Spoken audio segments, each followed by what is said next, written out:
Inilah sosok Gwinandra Jatikusumo, calon suami Putri Tanjung. Gwinandra Jatikusumo ternyata telah memiliki segudang prestasi sejak duduk di bangku sekolah menengah atas. Ia juga pernah mendapatkan penghargaan dari pemerintah. Putri konglomerat Khairul Tanjung, Putri Indah-Sari Tanjung atau akrab disebut Putri Tanjung, resmi bertunangan dengan kekasihnya Gwinandra Jatikusumo. Momen pertunangan itu berlangsung pada Sabtu kemarin. Kabar pertunangan itu terungkap melalui foto-foto yang diunggah Putri Tanjung di akun Instagramnya @putri_tanjung. Informasi yang diterima tribunnews.com, pasangan ini bakal menikah pada 20 Maret mendatang. Profil Gwinandra Jatikusumo. Lantas siapakah Gwinandra Jatikusumo, laki-laki yang bakal menjadi suami Putri Tanjung? Gwinandra Jatikusumo lahir di Bogor, Juli 1992 atau saat ini berusia 29 tahun. Ia merupakan putra dari pasangan Dwi Asmono dan Dira Peko Malaning Tias.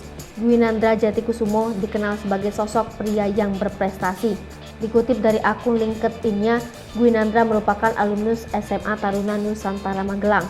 Ia bahkan merupakan lulusan terbaik dari SMA Taruna Nusantara dan mendapatkan bintang Garuda Trisakti Taruna Tama Emas.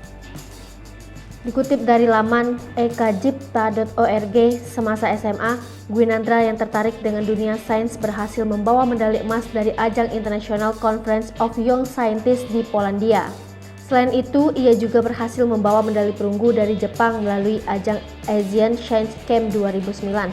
Tak berhenti sampai di situ, ketertarikannya terhadap ilmu sosial dan diplomasi membawa dirinya menjadi salah satu duta belia terbaik untuk Perth, Australia pada tahun 2009. Dalam 3 ajang tersebut, Gwinandra dipercaya sebagai tim leader karena kecakapannya dalam penerapan ilmu kepemimpinan. Prestasi lainnya, Gwinandra juga mendapat penghargaan Sati Lancana Wirakarya dari pemerintah Indonesia. Selepas dari SMA Taruna Nusantara, Gwinandra kemudian kuliah S1 di Australian National University. Ia juga diketahui lulus dari New York University di INSEAD. Soal pekerjaan, Gwinandra Jatikusumo sendiri diketahui pernah bekerja di Citibank GIC. Namun saat ini pria berusia 29 tahun tersebut menjabat sebagai prinsipal atau kepala DC Capital Singapura. Hai pemirsa Selipopo TV, jangan lupa komen, like, dan subscribe, serta tonton terus berita-berita terupdate lainnya